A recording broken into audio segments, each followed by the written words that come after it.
past of what's going on across America.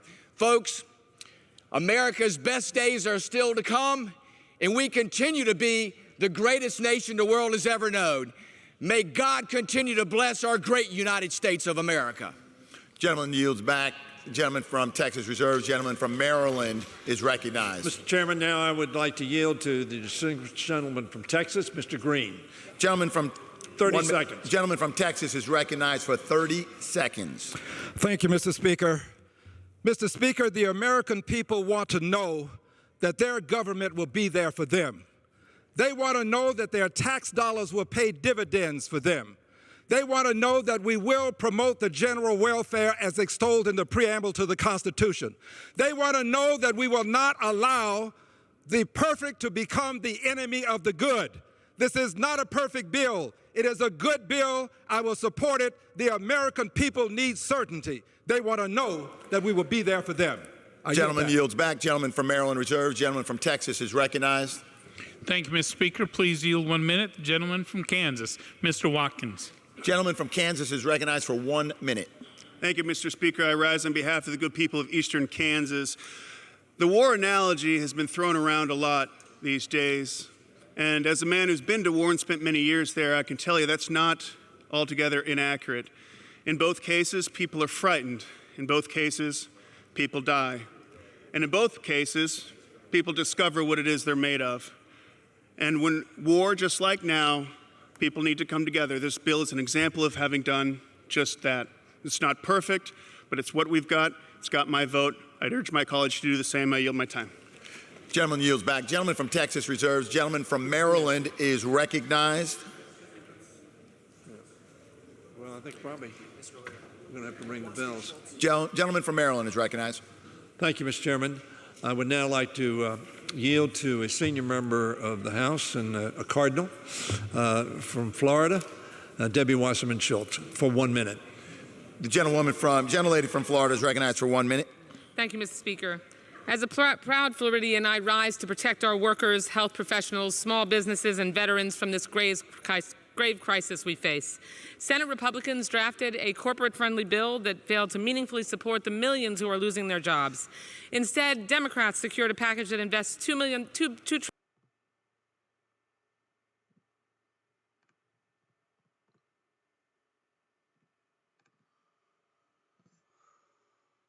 trillion in families, hospitals, and small businesses. Workers will get massive investments in unemployment benefits and an added 13 weeks of benefits, which Republicans fought to deny.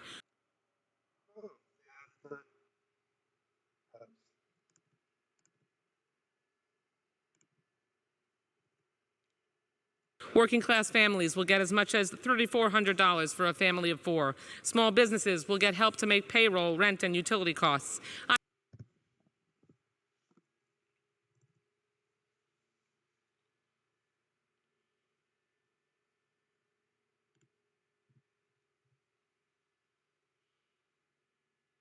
I'm proud that the Appropriations Committee spearheaded nearly $20 billion to ensure veterans' health needs are met.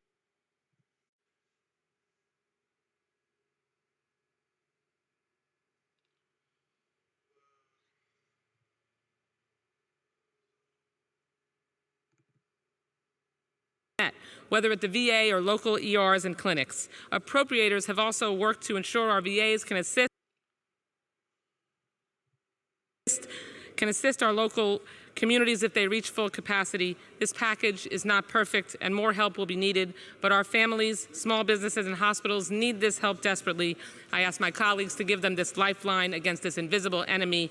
We are all in this together. I yield back. Gentlelady yields back. Gentleman from Maryland reserves. Gentleman from Texas is recognized. Thank you, Mr. Speaker. We also reserve. Gentleman from Texas reserves. Gentleman from Maryland is recognized. Mr. Speaker, I am proud to yield to the former president of the University of Wisconsin, president of the University of Miami, and Secretary of Department of Health, one of our most knowledgeable members about issues of families and workers, the distinguished Secretary Donna Shalala, Congresswoman from Florida. For how much time, please?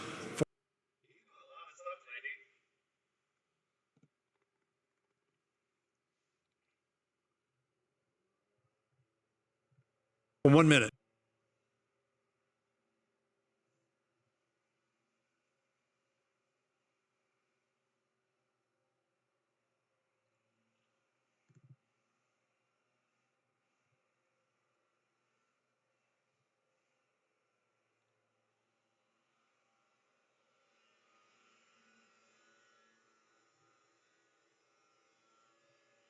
for unemployment are skyrocketing. Small businesses are closing. It's a tough reality to face, but we in Congress can do something. We can come together, set aside our ideological differences, and help people know. And that's why I support this bill. Thank you, Mr. Speaker.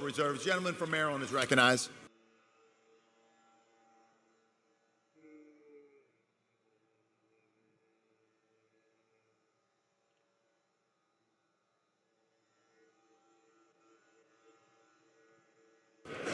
Mr. Speaker, at this time, I'd like to recognize the gentlelady from Iowa.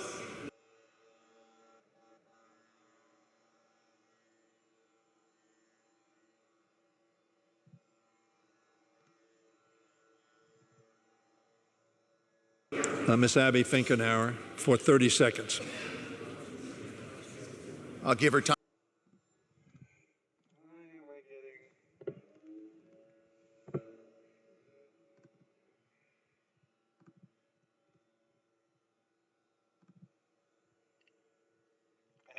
Time to prepare that podium there.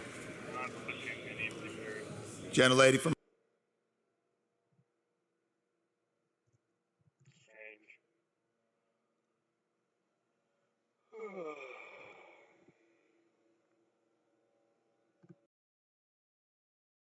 I was recognized for 30 seconds. Thank you, Mr. Speaker. I rise today on behalf of the great state of Iowa, where literally just moments ago, before I got up here to speak, I found out we lost another 2 Iowans to coronavirus, now up to 3, all in my congressional district. Today, we are grieving losses all over the country and the globe, where tragically necessary caution came too late. The package we're considering today is not perfect. It will not bring folks back that we lost, but it will give much needed relief to our hospital systems and workers on the front lines and to our working families and small businesses across the country. Gentleman from God bless the United States of America. Gentleman from Texas reserves. Gentleman from Maryland is recognized. Mr. Speaker, can I have a time?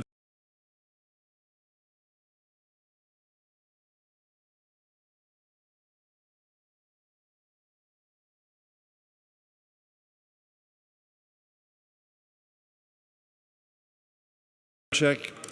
And from Maryland has 5.5 minutes. 5.5 minutes. Gentleman from Texas has 6.5 minutes. Gentleman from Maryland. The gentleman from Texas, you have 6.5 minutes left. Okay. I'll yield now 30 seconds to Colin Allred from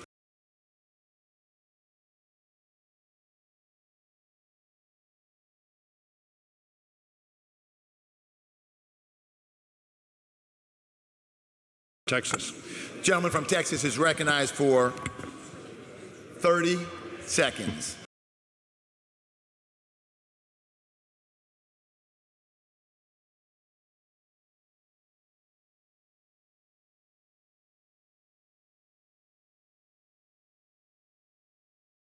Thank you, Mr. Speaker. I want to speak to the people of North Texas, many of whom are under stay home, stay safe orders from smart leaders like Dallas County Judge Clay Jenkins and Dallas Mayor Eric Johnson. I know many of you are frightened. I've heard from many of you who are worried about your family's health, your job, and your business. I want you to know that we are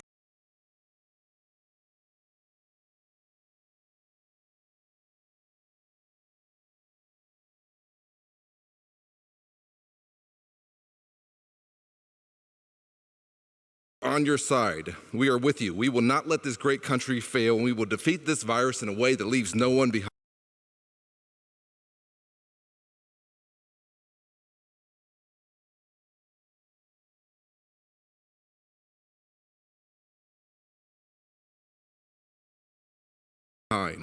We should follow the examples of our brave first responders. Every American owes them a debt of gratitude, but we can best honor their service by staying home if you can. Gentleman's time is expired. Gentleman from Maryland I yield back. reserves. Gentleman from Texas is recognized. Mr. Speaker, please yield 1 minute. The gentleman from Ohio, Mr. Davidson. Gentleman from Ohio has 1 minute. I don't think anyone's happy about the present situation, but the free market did not close the economy. Governments chose that response to an exceptional risk to public health. The various governments are made up in our country need to make sure that individuals, families, and businesses affected by their unprecedented decisions remain solvent and that as many people as possible remain employed. Like any war, the enemy votes too, but the sooner we can get lower risk Americans back to work, the safer most people will feel. In our response, we must always defend our values and the way of life that makes America the world's land of opportunity. God bless you all.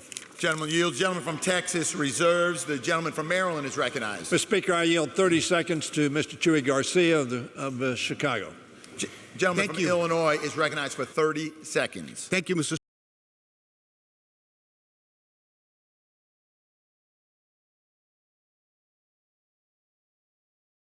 Speaker, I rise in support of the CARES Act, even though it doesn't protect everyone I wish it would, including all immigrants. However, it represents a bold, unprecedented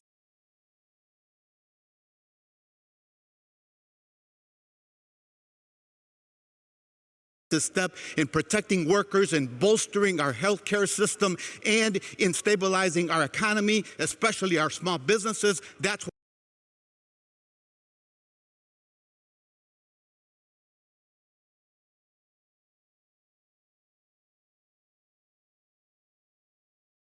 why I will vote aye.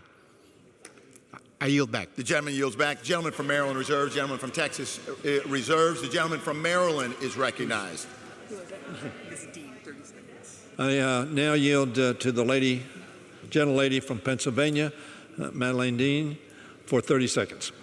Gentlelady from Pennsylvania is recognized for 30 seconds. Thank you, Mr. Speaker, and thank you to the leader. The coronavirus pandemic is a reminder of our common humanity and our interconnectedness. I stand today to say Montgomery County, Pennsylvania, and Berks County, Pennsylvania, my home district, have been particularly hard hit. There's suffering and courage in my community. We have had 3 deaths. I rise in support of this CARES Act. It is unprecedented. It's a monumental bill to send relief and confidence to those who are suffering, to our workers, to our families, to our children, to our business owners. I am proud to support this bill. The gentleman from Maryland reserves. The gentleman from Texas is recognized. You ready? You ready? Yes. Gentleman from Texas is recognized. Mr. Speaker, I'm proud to yield 1 minute to the leader of the Republican conference, the gentleman from California, Mr. McCarthy. Gentleman from California is recognized. Mr. Speaker, I want to thank you for the job you have done in the chair today. We thank you for the work that you're doing. Mr. Speaker, before I begin, I want to say to everyone watching us at home right now, we hear your concern, we feel your anxiety, and we know what we need to do. When this year began, Americans were enjoying a level of peace and prosperity unheard of in modern times. The economy was at record highs. Unemployment for American workers was at record lows. Take-home pay was rising, and business closures were falling. And our brave men and women in uniform were protecting us from threats across the globe. But a few weeks ago, we learned about an invisible enemy from a distant land, an enemy like we've never faced before. Now the virus is here. We didn't invite it. We didn't ask for it. Gentlemen will suspend. The House is not in order. Please, members, take your conversations to the hall. Wait. Gentlemen may proceed. Now the virus is here. We did not invite it. We did not ask for it. We did not choose it. But we will fight it together until we win together. We will win because we have the best of our country on the front lines. We will win because of the other people in uniform, our doctors, our nurses, our lab technicians, and hospital volunteers. Take one moment and imagine, where would we be without their fortitude? They have the toughest jobs in the world, but they are truly the best in the world. You, our medical professionals, are our heroes. We, this entire body of members of Congress, salute you. We will always win because of our truck drivers, grocery store clerks, postal workers, farmers, and warehouse workers. You're working night and day. You're making a meaningful, measurable difference in the lives of everyone you serve. You are the foundation of everything we will do today. And we will win because of our scientists. Their bright minds and faster cures should give every American peace of mind. We are developing a victory vaccine faster than ever in the history of any virus. On behalf of all Americans and on behalf of all members of Congress, I want to thank those on the front lines for their professionalism and dedication. Another critical front in our war against this virus is the home front, literally. To slow the spread, the government is asking, and in some cases requiring, millions of small businesses and families to put their daily lives on pause and remain at home. I am overjoyed that so many have taken the imperative of social distancing so seriously. Flattening the curve is the most important activity any American citizen can do today. It is even more important now that the virus has arrived in full force. We are asking you to continue to remain at home as much as possible. I know this action carries substantial circumstances. We all saw that tragic news just this week. 3.3 million Americans filed for unemployment benefits. We have never experienced that before in our lives, not even in the Great Depression, that many. So what can we do for the hardworking taxpayers, their families, and small businesses, the pillars of the American life, who are doing their part but facing economic disaster through no fault of their own? First, we can recognize that their sacrifice are invaluable service to their fellow citizens. They deserve our eternal gratitude and prayers. Second, and more importantly, we can give them our financial support now, today, so they can weather this brutal storm in the weeks ahead. Which brings me to the rescue package before us today, the CARES Act. If developing tests and treatments and vaccines is America's new arsenal of democracy, the CARES Act is our modern-day all-American Marshall Plan. It is the largest assistance measure in American history, and it is going directly in the pockets of hardworking taxpayers, their families, and small businesses. For everyone affected by this virus, we will be your voice. For those battling the virus, or lost your job, or do not know if you'll have one a month or two from now, I want you to know we're listening, we hear you, and we are working for you. I want to give Leader McConnell a lot of credit.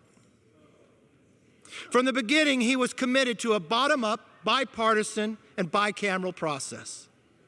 He honored his commitment, and it shows.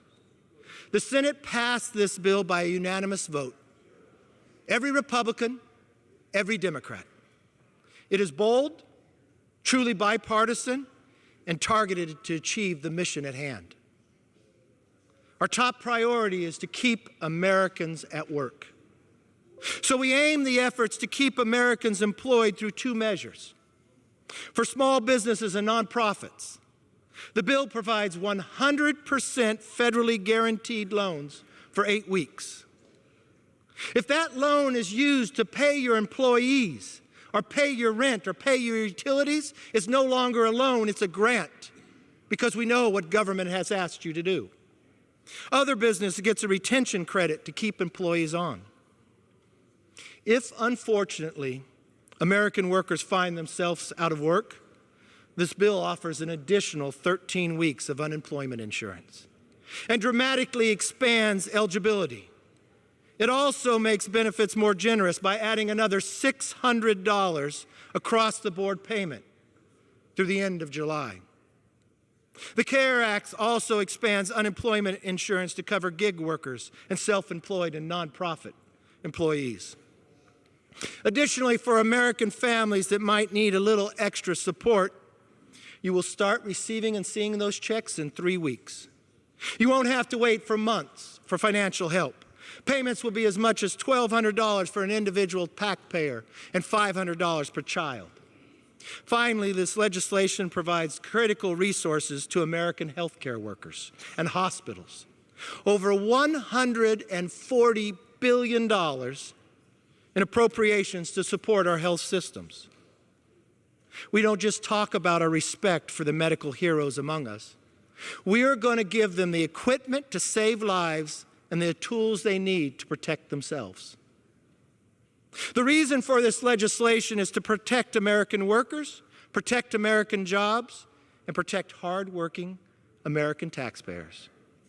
We are providing targeted, temporary, and timely relief to Main Street, not Wall Street. We are not underwriting bad business practices or priming the pump. Ultimately, we are laying the foundation for a rapid economic recovery. This bill is not only a rescue package, it is a commitment. A commitment that your government and the people whom you elected to serve will do everything we can to limit the harm and hardship you face, both now and in the foreseeable future. To the American public, if you do your part, I promise we will do ours. Mr. Speaker, as I said earlier, it is our responsibility to act, to put aside our differences and do what's right for the American public. Aid must be robust, rapid, and resilient, just like its recipients. We are going to help Americans through this. We are going to do this together. And in the end, we are going to be healthier, stronger, and more united than ever before. Because as Americans, that's who we are. I yield back. The gentleman yields back. The gentleman from Texas reserves. The gentleman from Maryland is recognized. Mr. Speaker, I yield 30 seconds to Mr. Cohen from Tennessee. The gentleman from Tennessee is recognized for 30 seconds. Thank you, Mr. Speaker. Words above the Speaker's head at the top of this chamber are from Daniel Webster. He says, "May in our day and generation, may we not perform something worthy to be remembered. Today, as we have something worthy before us and something to be remembered, we should all vote aye. I am here to vote aye and to encourage the President to use the Defense Production Act for everyone and to continue talking to the President of China because this is a worldwide pandemic." I yield back the balance of my time. Gentleman yields back. Gentleman from Maryland reserves. Gentleman from Texas is recognized. Gentleman reserves. Gentleman from Maryland is recognized. Mr. Speaker, I now have the privilege of yielding to the Speaker of the House, who has been so critical in putting this piece of legislation together and focusing on workers and families. I yield to Speaker Nancy Pelosi of California. The Speaker of the House is recognized. Thank you very much, Mr. Speaker. I thank the distinguished Democratic leader, Mr. Hoyer, for yielding and for the manner in which he has enabled so many of our members to participate in this debate today. Thank you, Mr. Hoyer, for your leadership on the legislation and also for leading us today. And I thank Mr. Brady for his leadership as well, for facilitating this conversation. And I thank you, Mr. Speaker, for keeping us reasonably on time as much as possible for congressional members. Thank you for the strength of your authority as Speaker of Pro Tem today. I thank all of our members for their participation on both sides of the aisle, for the seriousness which we have all taken this important challenge. Mr. Speaker, last week, His Holiness Pope Francis said in his world prayer, he said, "Enlighten those responsible for the common good so that they might know how to care for those entrusted to their responsibility." That is His Holiness's quote. And that is the responsibility that we all have. Today, as we have all acknowledged, our nation faces an economic and health emergency of historic proportions due to the coronavirus pandemic, the worst pandemic in over 100 years. As I proceed with my remarks, I want to say to our colleagues who are watching the proceedings from their chambers in the House to come forward and come to the gallery and listen from here, so that when the time comes, we will be prepared to proceed. The distinguished leader on the Republican side, Mr. McCarthy, and Mr. Hoyer have sent a communication to all of you to that effect. But it is very important that you come now. The sooner you come, the shorter my remarks will be. And I want to thank the distinguished leader on the Republican side for his leadership throughout all of this to achieve a bipartisan legislation and to do so as expeditiously as possible in the House, so that the message will be clear to the American people that whatever concerns we may have and whatever we want to do next, right now we're going to pass this legislation. And that is because so many American families have been touched by this crisis. More than 82,000 Americans so far have fallen sick, a number certain to surge as testing goes forward, and which is already the most in the world. We've gone past China and Italy. More than 1,200 Americans have tragically died. Gives you chills just to think of it. Millions of workers are losing their paychecks, including more than, as has been mentioned on both sides of the aisle, 3.2 million Americans who filed for unemployment last week alone, a staggering record-shattering figure.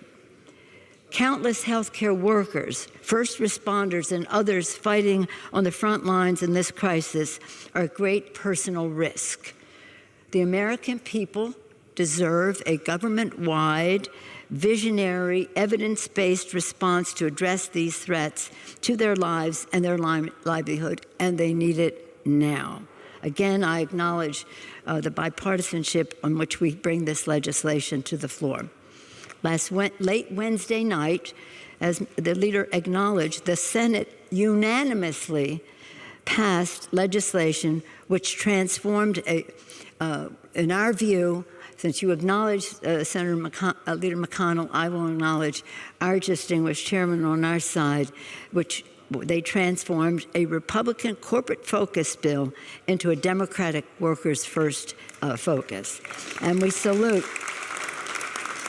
our chairs that working in a bipartisan way and in a bicameral way across the aisle and across the Capitol, we were able to dramatically expand unemployment insurance and defeated attempts on the Senate side to claw back the $600 per week added benefits that would provide essential relief to the record number of Americans losing their jobs. And I salute Chairman Richie Neal and Bobby Scott for the work that they did on this. I know this is the work of Ways and Means Committee, and successfully achieve full direct payments for workers. This is so important, ensuring that working class American families will be eligible to receive as much as $3,400 for a family of four. I thank again Mr. Neal and Madam Chair of the Financial Services Committee, Maxine Waters, who both of them had bigger proposals, but nonetheless advocating for all of this. And by the way, I would suggest, and instead of saying it's going to take a few weeks for the checks to get there, that the administration electronically transfer those direct payments immediately. We ensured in the bill that any taxpayer dollars given to industry goes first and foremost to workers. Workers' paychecks and benefits not used to pay CEO bonuses, stock fund buybacks, or dividends, and the rest. And I thank, and we have secured robust special oversight that will hold the administration accountable for this. And I thank the distinguished chair of the, Infrastructure and Transportation Committee, Mr. DeFazio, for his leadership in that regard. I will not try to find all of you because you may be in the gallery as we are encouraging members to come. Here we go. And we're also proud, and again, I want to salute Congresswoman Waters for the work for having the oversight provisions in the bill for the account that is going to be spending money out. We're also proud to have secured a truly historic investment of hundreds of billions of dollars in health, hospitals, health systems, state and local governments, ensuring that they have the tools they need to combat the virus. I salute Chairman Pallone, Chairwoman Lowy of the Appropriations Committee, and Chairwoman DeLauro for making so much of all of that possible. And when we talk about state and local government, I want to express pride in our own Governor, Gavin Newsom. He was on the front line of attacking this, as well as my own Mayor Breed, who has disciplined us to shelter in place. For small businesses, thank you, Congresswoman, Madam Chair Velasquez, and working in a bipartisan way, we want fast relief for those in need, including by securing $10 billion for SBA emergency grants of up to $10,000 and making payroll costs, rent, mortgage interest, and utility costs eligible for SBA loan forgiveness. And for the first time, we have grants from the SBA. And thanks to Secretary Mnuchin, he is facilitating this by not just all of the loans going through the SBA, but going through banks with the SBA imprimatur, which makes this all go much faster. For our students, we paused payments for federal student loan borrowers, paused the payments, and suspended wage garnishment and negative credit reporting during this time. For that and for so many other things relating to our students, I thank Bobby Scott, our Chairman of Education and Workforce and Labor. And for our veterans, you heard earlier all of these chairmen make these presentations. For our veterans, we secured nearly $20 billion in funding to improve VA's readiness with equipment, tests, and additional care as again, 571 veterans and 85 employees have now tested positive, and I thank Chairman Takano and others on the committee for their leadership. For our homeowners, renters, and homeless creditors, again, I thank, and consumers, I thank Chairwoman Waters for her leadership there. Since the beginning of this crisis, we have fought to ensure that our nation's response puts families first as we go through this. So the first two bills that we worked in a bipartisan way on were about addressing the emergency. The first bill was about testing to ensure that everyone in the country would have access to free testing. Among other things, it had in there issues that relate to research for a vaccine, research for a cure, but many other things addressing the emergency. In the second bill, which also focused on the emergency, we have mask, and many other provisions focused on the emergency, but taking us to this bill today, which is about mitigation. As our distinguished Mr. DeFazio would say, first we had emergency, then we have mitigation. Doesn't mean we're finished with emergency, but it's moving on to mitigating for some of the economic and health damage caused by this pandemic. Next, we will move to recovery, and hopefully that will be soon. Always, though, addressing the emergency and the mitigation needed. How are we coming, Mr. Leaders? How are we coming with our gallery? As we have all said universally, and we say it almost all the time that we come to the floor, no bill is perfect. No bill is perfect. But we want to make sure that at least comes near part of the way to being sufficient. I do think that we should, when we're considering a bill, appreciate for what is in the bill rather than judge it for what is not in the bill. But we do know that we must do more. There's been a constant communication among all of our members, I'm sure on both sides of the aisle, when you're at home or here, with doctors, healthcare providers, laborers, small businesses, nonprofits, faith groups, and scientists on the daily needs and developments in your communities. The on-the-ground reports and clear-eyed thinking we have are essential to crafting our approach to all of this. So again, listening to members on both sides of the aisle and your comments here today, as well as the input that you have been giving in the legislative process, we know that this cannot be our final bill. Yet this bill, again, is I think Bobby Scott called it a down payment. We must advance a fourth bill to address the continued needs. For our fight against the coronavirus, our state and local governments will need vastly more support for preventing, preparing for, and responding to the crisis. Our hospitals and health systems still need vast infusions of funding so they can treat those in need.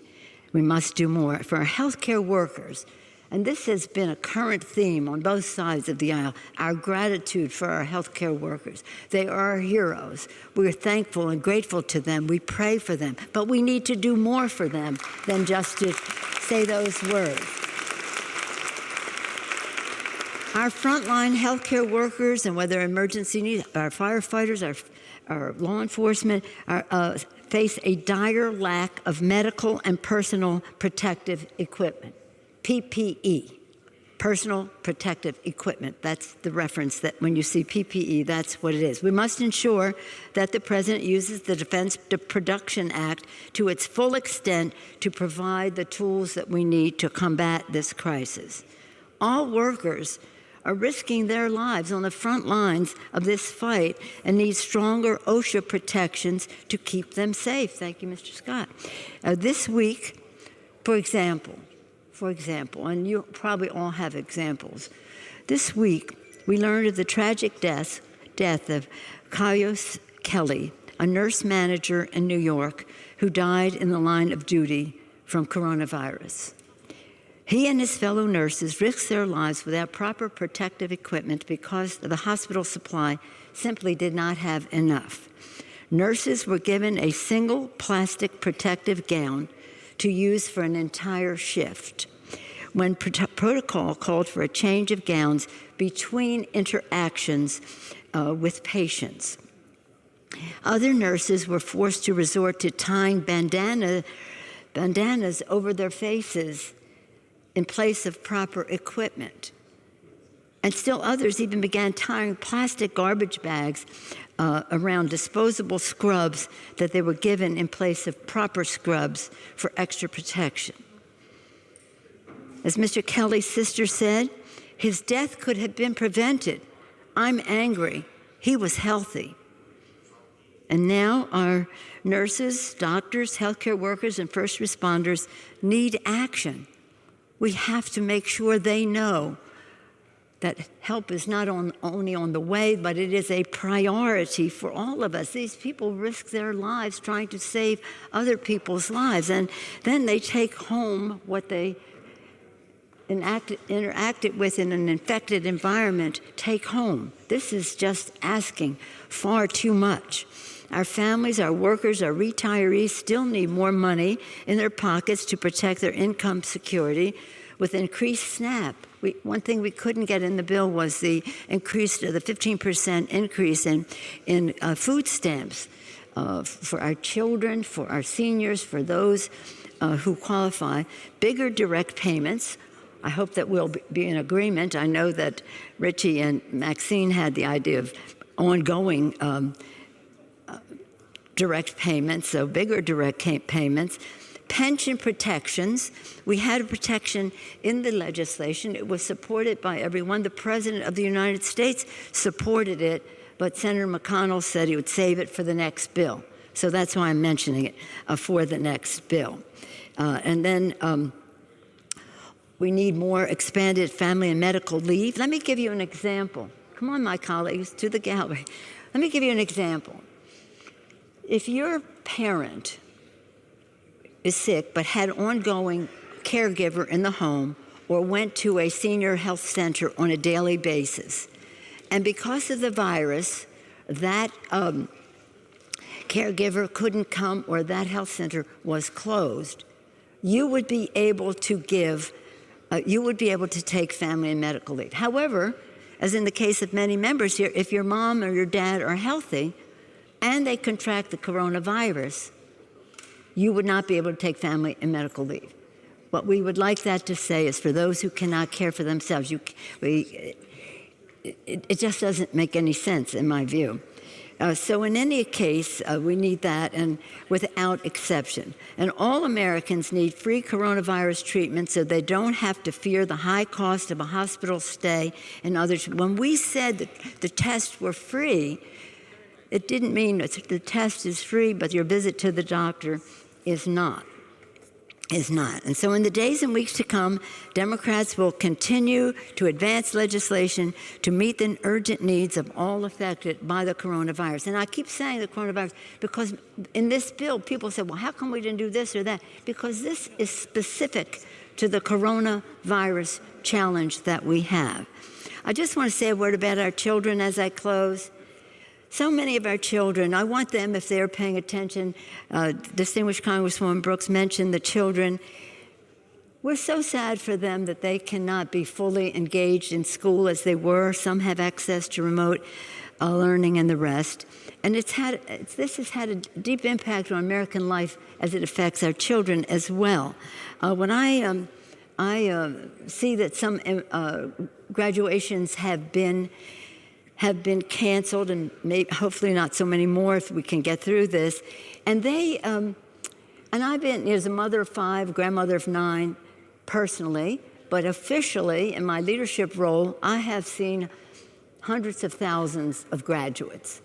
And what's exciting about it personally and officially is to see the excitement of the families when their child graduates. But when that family happens to have someone on the stage who is the first in the family to graduate, the pride, the joy, the patriotism, all of it is so exuberant. And many of them will be deprived of that experience of seeing that child walk across the stage. So let's try to get this. We had the best minds working 24/7, all hands on deck to find a cure. Let's make sure that we give them the resources they need to do so, but at the same time that we obey the science that says shelter in place or whatever it happens to be. So as we go forward, let us pray. Let us remember what His Holiness told us. What he told us was that we have a responsibility for the common good. So let us prepare for all the loved ones who have lost family members and others who are struggling with the illness now. Let's pray for our heroic healthcare workers and first responders who are risking their lives to care for the sick every day, the men and women in our factories making more medical supplies and personal protective equipment, the farmers, producers, and grocery workers keeping food on the shelves, our truck drivers, postal workers, everybody who is contributing to the effort, and the scientists, as I say, all hands on deck 24/7 for a solution. Congress must show the same courage, same resilience, same strength, and with a great unity and urgency to put families and workers first. Let me again thank everyone who had anything to do with this, and that means almost everybody in this room. Let me thank the Senate Democrats and Leader Schumer for his work, as you acknowledge Leader McConnell. And let us again return to the words of His Holiness Pope Francis. May we enlighten those responsible for the common good so that they may know now to care for those entrusted to their responsibility. With that, I hope we have the biggest possible vote for the American people to show them that Congress's heart and the country's heart is full of love for the American people. And with that, Mr. Speaker, I yield back the balance of my time. Gentlelady yields. The gentleman from Maryland reserves, and the gentleman from Texas is recognized.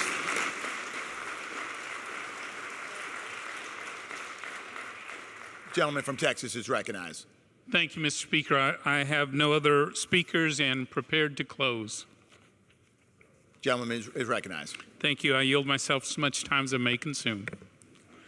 Thank you, Gentleman Leader McCarthy, for your strong and relentless leadership. Thank you for allowing each of us to bring to the table the pro-growth policies that brought about the strongest economy on the planet as we headed into this challenge. Thank to our House leaders, to our ranking members and all the key committees Representative Grangers and Fox, Representatives Walden, McHenry, Cole, and Shabbat, to each of the members here today who have engaged in this historic agreement, and to the professional teams who have backed us every moment, night and day, in this endeavor.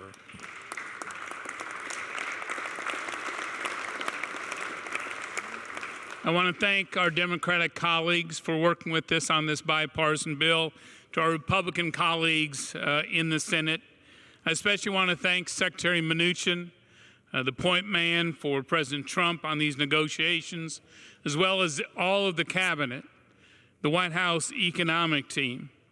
And I especially want to thank President Trump for his strong and results-oriented leadership at a time of unprecedented crisis for this great country. In times of challenge, I lean on this proverb: fear knocked, faith answered, no one was there.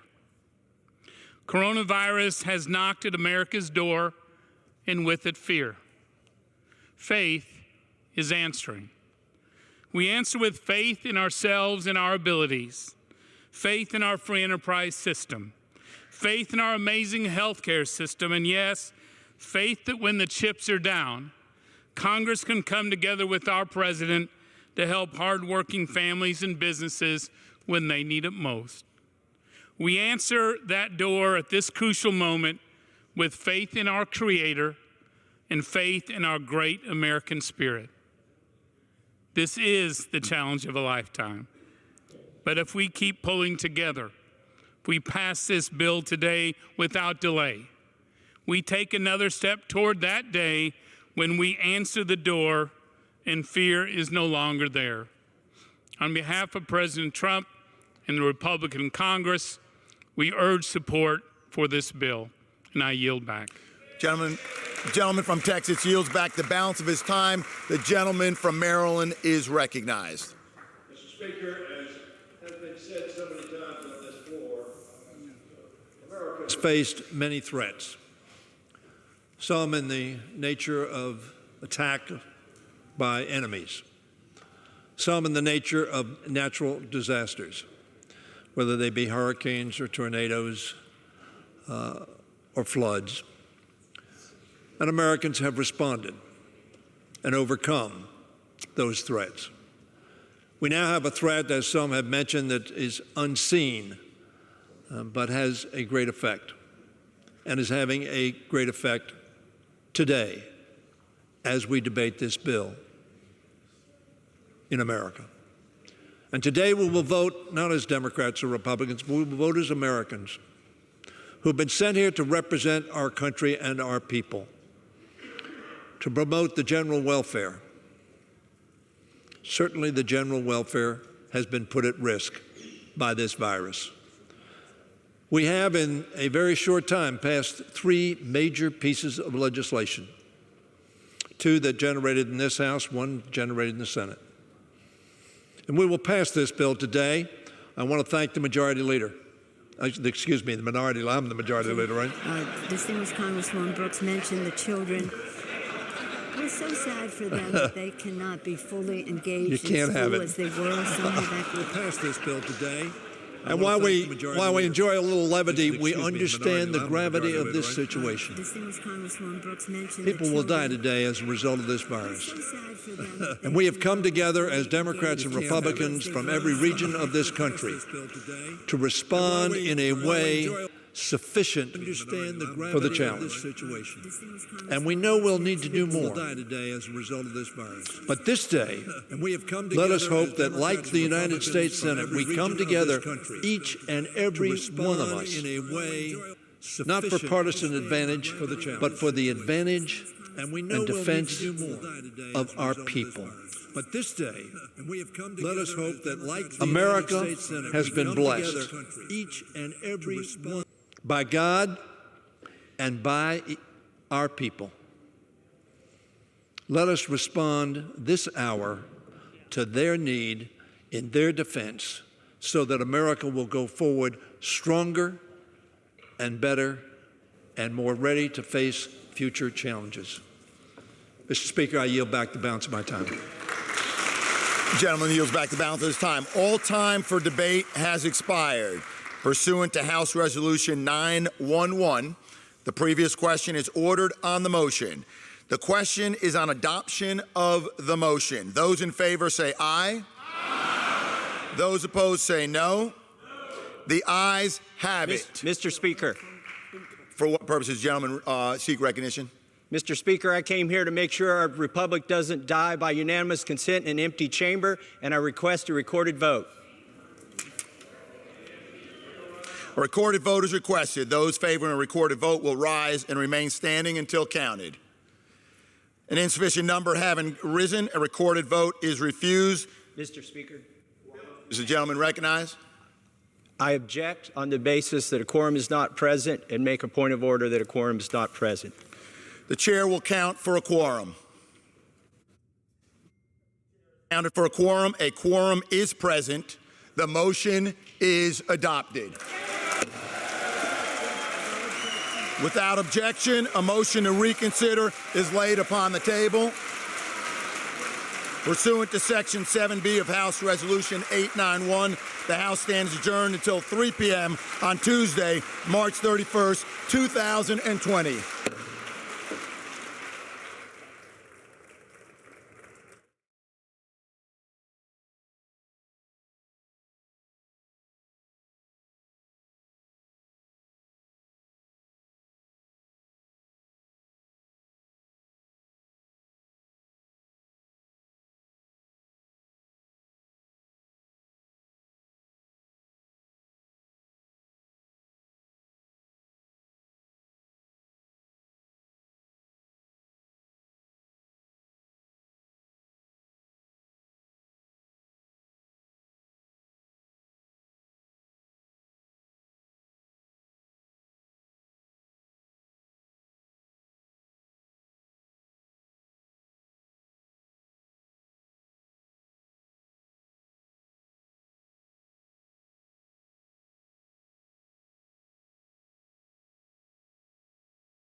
is noteworthy. And then just because we've been getting a lot of questions about it, the issue of credit cards and the credit card interest rates, which remain very high. And I understand people are, maybe using credit cards now to make ends meet.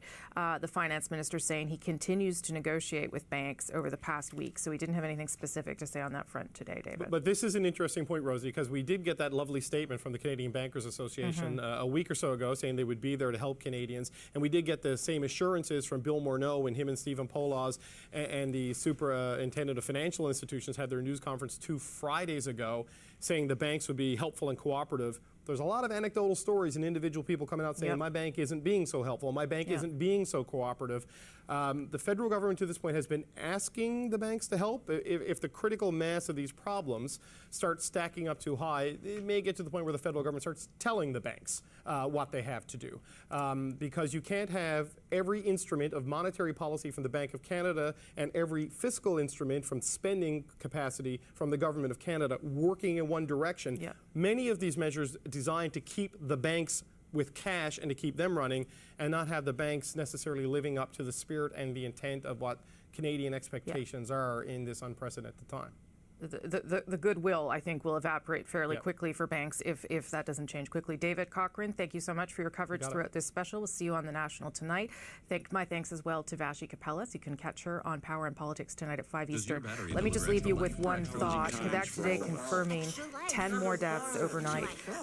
The Quebec Premier saying that he knows it's hard to digest that. And the numbers are happening in Quebec because their spring break, their travel happened about 2 weeks before elsewhere in the country.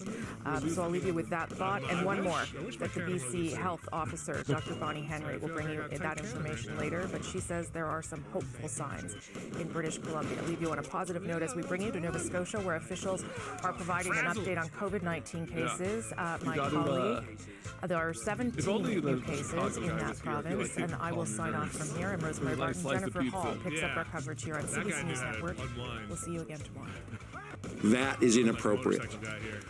These people need your support. They need your love and caring. So I'm imploring everybody that we all need to be at our best here. We need to be kind. We need to be considerate. Be there and be a friend. We are 3 weeks into this, and I know lots of people are getting tired. I certainly am. But we have a long road ahead. We need to continue to pull together. Nice. Okay. I'm gonna shoot a little behind the car because I feel like that's where they want me to go. They should really checkpoint this. Okay. Nice. Okay, good. All right. This is where it all counts. I feel like the cliff ones aren't randomized. I hope not, because like the cliff one's like down, up, there. Right? I see him there. You can see his hat. Yeah. And up here, right? A little around there. Perfect. Yeah. Oh.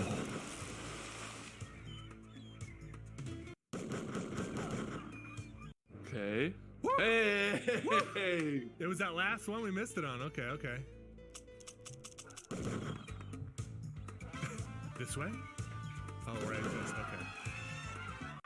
Look out for the guy who catches a gun from the ocean. I feel like the cameraman didn't know his cue there. You jerk. That guy just laughed at me. The cameraman kind of like goes back for a second in a weird way.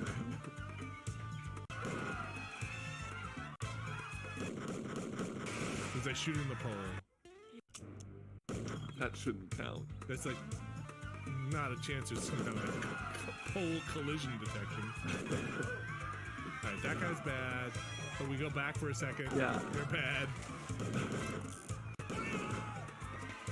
Good person? Yeah. Okay. Bad. Okay. Empty my chamber here. There you I'm go. not ready. Okay. Nice. Good shit, Joe Exotic. Okay. Up top? I'm thinking up top. Yeah. Nice. Cloth. There's gonna be someone from behind that curtain soon. Oh yeah, like coming at you. Oh gosh. Oh, yeah. Oh yeah. Oh yeah. Oh You an innocent person. Took you here to this beautiful cove to tell you not to shoot civilians. This is the after action report.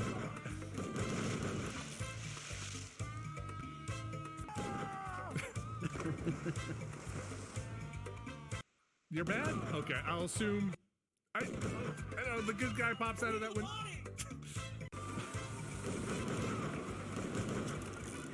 Skadoofus. What? Yes. I got a rocket launcher that says, watch this.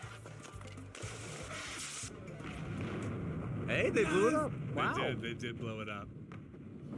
It was the 90s. Everyone was animals. You blew it all up. Sweet. Very sweet. The director says to kiss the lady goodbye. Oh, you kiss the lady goodbye. We're going south. South America. A very special cameo by George Bubish. Oh, South America. Oh, we're going. Name's Nick. Here in South America, if the heat don't get you, the cartel. Oh, South America. Just that part of South America. That one part. Pick your assignment partner. We'll hit them hard. All right, let's hit him hard. They don't just smuggle dope; they lose your luggage. Let's ground them. Wait, what? That was a lie. I don't really know what he said a lot of things. I'm not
We know that we're asking Americans to do a lot right now. So we're asking everyone to be selfless for others so that we can protect those who are most susceptible to this virus. A question I often get asked is why should young people care about the spread of coronavirus? Well, we know that people with underlying medical conditions over the age of 60 are at highest risk, but they've got to get it from somebody. Social distancing is really physical separation of people. It's what we refer to when we ask people to stay at least 6 feet apart. Not going to bars, not going to restaurants, not going to theaters where there are a lot of people. It all just means physical separation so that you have a space between you and others who might actually be infected or infect you. We all have a role to play in preventing person-to-person spread of this disease, which can be deadly for vulnerable groups. For more information on how you can social distance, please go to coronavirus.gov.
Good afternoon, and thank you for joining us today.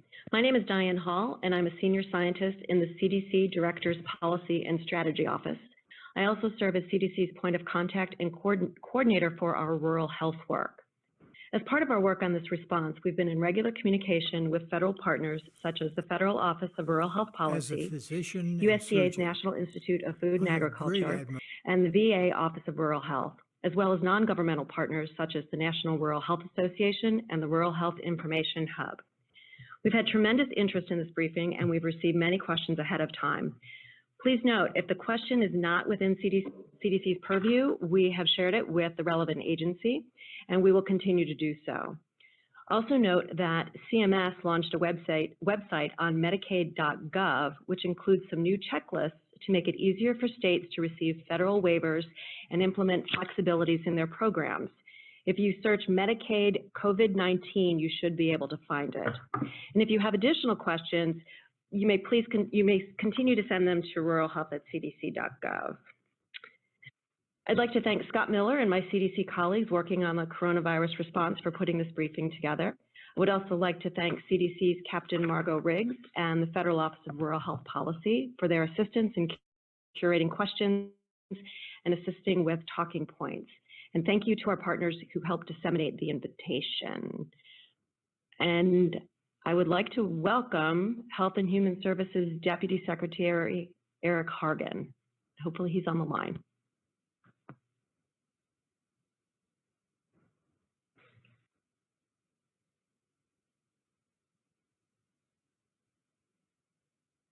Okay, sounds like he's not on the line yet. So I'd like to turn it over to Dr. Jay Butler, who is the Deputy Director of Infectious Diseases here at CDC, and then maybe when the Deputy Secretary comes on, we can pause. All right, thank you, Diane, and I will certainly yield to Deputy Secretary Hargan if needed. Good afternoon to those of you in the East. Good morning to fellow Westerners. And thank you for taking time to join this call today. We are in the midst of a global pandemic of a disease, COVID-19, caused by a newly recognized virus. And all evidence is this is a virus that has only recently achieved the ability to infect humans. Coronaviruses in general exist in nature, particularly in bats, and certain coronaviruses adapt to infect people. As some of you are aware, particularly if you're in poultry science or managed swine, influenza behaves the chair lays like before the that. House of Communication from While the the Speaker. epidemic first evolved out of China, it has spread globally now, Washington, D.C., and some March of the real 27th, global hotspots now are in Europe and in the Americas. All around the world, nearly 300,000 cases have been confirmed, and we're sure that many more cases than that are actually occurring. Unfortunately, nearly 13,000 people have lost their lives to COVID-19. Come pray It's with important to me. recognize that the experience Heavenly around the Father, world this suggests morning that we people pause to who remember are your at humble risk of servant, severe complications and death 91-year-old are Holocaust those survivor, who are advanced in Rabbi age, Rami as well as those with chronic heart, lost lung, his kidney life this disease, week.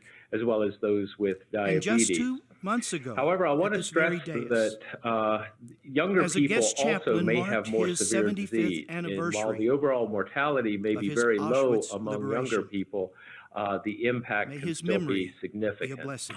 Here in the United States, there have been Lord, over where can we run 33,000 cases, and there have hide been from an cases enemy we reported from cannot all see? 50 states. While 9/11, we saw a its hand, significant proportion right now are planes from New crashing York the City towers, the or clouds from of New York dust State, covering I want its to stress victims, that this is no indeed a test pandemic needed. that has spread across the Those country fortunate could flee, but not now, across not today. Canada as well. So really So all are of we North all, America. as it might seem, trapped I above the understand that 93rd floor? Deputy Secretary No, Hargan we is have on, a so I'm place going to pause. to run. And Mr. Hargan, So let our would you hearts like be to comforted say a from few the words? words of David's psalm. We have a place to run, to that rock that is higher than us all, a tabernacle from the storm, our Jehovah Shalom, our Jehovah Jireh, everlasting tower and a strength